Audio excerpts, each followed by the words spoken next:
नमस्कार दोस्तों, आज के 10 महत्वपूर्ण करंट अफेयर्स प्रश्न आपकी परीक्षा के लिए बेहद महत्वपूर्ण हैं। इस वीडियो में नए लॉजिस्टिक्स मानक, राष्ट्रीय चिकित्सक दिवस, सीए के लिए नया digital audit protocol, AI banking सुरक्षा, ऑफशोर विंड फार्म और कई महत्वपूर्ण राष्ट्रीय अपडेट शामिल हैं। देखते हैं आप 10 में से कितने सवालों का सही जवाब दे पाते हैं। तो चलिए शुरू करते हैं।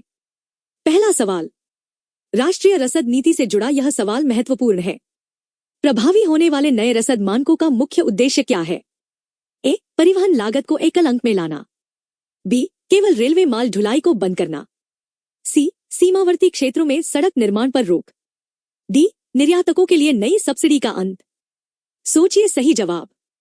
सही उत्तर है परिवहन लागत को एकल अंक में लाना।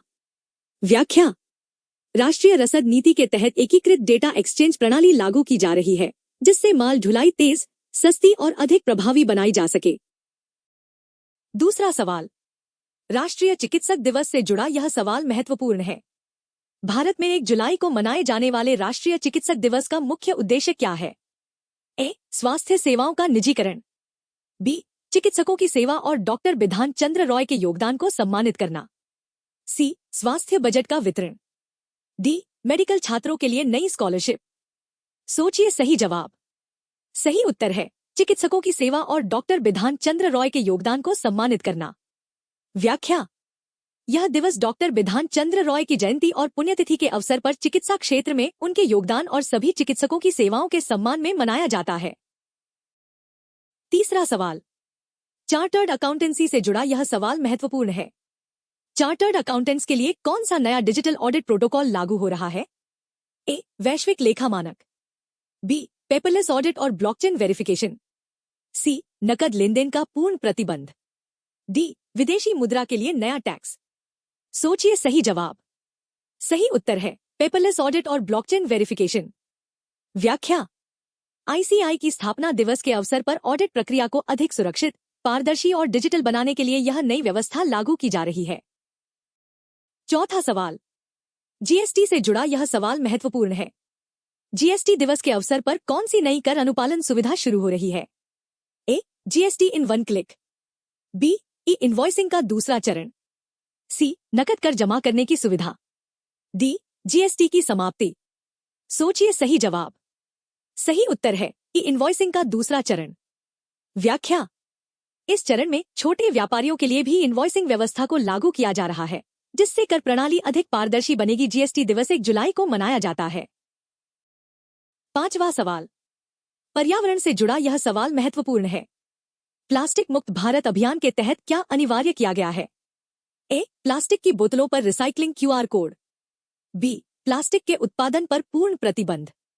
सी. सभी दुकानों पर कागज के थैलों का मुफ्त वितरण। डी. प्लास्टिक कचरा जलाने की सरकारी अनुमति। सोचिए सही जवाब। सही उत्तर है प्लास्टिक की बोतलों पर रिसाइक्लिंग क्यूआर कोड। व्याख्या, प्लास्टिक कचरे की ट्रेसेबिलिटी और बेहतर प्रबंधन के लिए पर्यावरण मंत्रालय बोतलों पर रिसाइक्लिंग क्यूआर कोड अनिवार्य कर रहा है। 5 सवाल पूरे हो चुके हैं। आपने अब तक कितने सवालों के सही जवाब दिए? अपना स्कोर कमेंट में जरूर बताइए। अब बढ़ते हैं अगले सवाल की तरफ। बैंकिंग सुरक्षा से जुड़ा यह सवाल महत्वपूर्ण है। लागू होने वाले एआई बैंकिंग सुरक्षा मानकों का मुख्य बिंदु क्या है? ए. डीपफेक धोखाधड़ी का real time detection. B. Mobile banking पर पूर्ण रोक। सी. ब्याज दरों में वृद्धि। डी. बैंक शाखाओं का निजीकरण। सोचिए सही जवाब।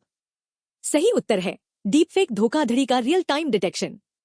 व्याख्या, बढ़ते साइबर अपराधों और डीपफेक तकनीक के दुरुपयोग को रोकने के लिए बैंकिंग क्षेत्र में एआई आधारित सुरक्षा प्रणाली लागू की जा रही है। 7वां सवाल, स्टार्टअप और नवाचार से जुड़ा यह सवाल महत्वपूर्ण है। युवा नवाचार अनुदान के लिए पात्रता में क्या बदलाव हुआ है? ए. अधिकतम आयु 45 वर्ष की गई। बी. न्यूनतम आयु 30 वर्ष की गई। सी. केवल इंजीनियरिंग छात्रों के लिए। डी. केवल ग्रामीण युवाओं के लिए। सोचिए सही जवाब। सही उत्तर है अधिकतम आयु 45 वर्ष की गई।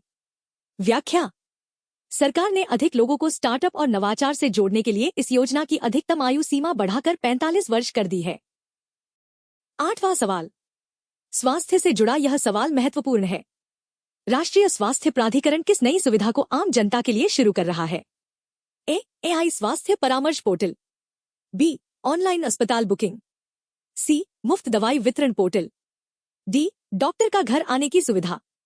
सोचिए सही जवाब। सही उत्तर है एआई स्वास्थ्य परामर्श पोर्टल। व्याख्या। यह पोर्टल लोगों के लक्षणों का प्रारंभिक विश्लेषण कर संभावित बीमारी की जानकारी देगा और आगे की चिकित्सा सलाह लेने में सहायता करेगा। 9वां सवाल। स्वच्छ ऊर्जा से जुड़ा यह सवाल महत्वपूर्ण है। भारत सरकार के स्वच्छ ऊर्जा संक्रमण कार्यक्रम के तहत कौन सा नया पवन ऊर्जा प्रोजेक्ट शुरू हो रहा है? ए तटीय क्षेत्रों में ऑफशोर विंड फार्म। बी केवल घरों की छतों पर पंखे लगाना। सी वायु प्रदूषण मापने वाले सेंसर। डी केवल पवन चक्कियों का आयात। सोचिए सही जवाब। सही उत्तर है तटीय क्षेत्रों में ऑफशोर विंड फार्म। व्याख्या। नवीकरणीय ऊर्जा उत्पादन बढ़ाने के लिए तटीय क्षेत्रों में बड़े पैमाने पर ऑफशोर विंड फार्म विकसित किए जा रहे हैं। 10वां सवाल। साइबर सुरक्षा से जुड़ा यह सवाल महत्वपूर्ण है। राष्ट्रीय रक्षा विश्वविद्यालय द्वारा साइबर सुरक्षा के लिए कौन सा नया विशेषज्ञ कोर्स शुरू किया जा रहा है? एआई आधारित डिजिटल फोरेंसिक। बी पारंपरिक सैन्य रणनीति। सी केवल सरकारी क्लर्क प्रशिक्षण। डी अंतर्राष्ट्रीय व्यापार कानून। सोचिए सही जवाब। सही उत्तर है एआई आधारित डिजिटल फोरेंसिक। व्याख्या। बढ़ते साइबर खतरों को देखते हुए राष्ट्रीय रक्षा विश्वविद्यालय ने डिजिटल फोरेंसिक और साइबर जांच में विशेषज्ञ तैयार करने के लिए यह नया कोर्स शुरू किया है। आज के 10 सवाल यहीं पूरे होते हैं। आपका स्कोर 10 में से कितना रहा हमें कमेंट में जरूर बताइए। वीडियो पसंद आया हो तो लाइक करें और चैनल इतिहास और आज को सब्सक्राइब करना न भूलें। सड़क सुरक्षा जीवन रक्षा। जय हिंद।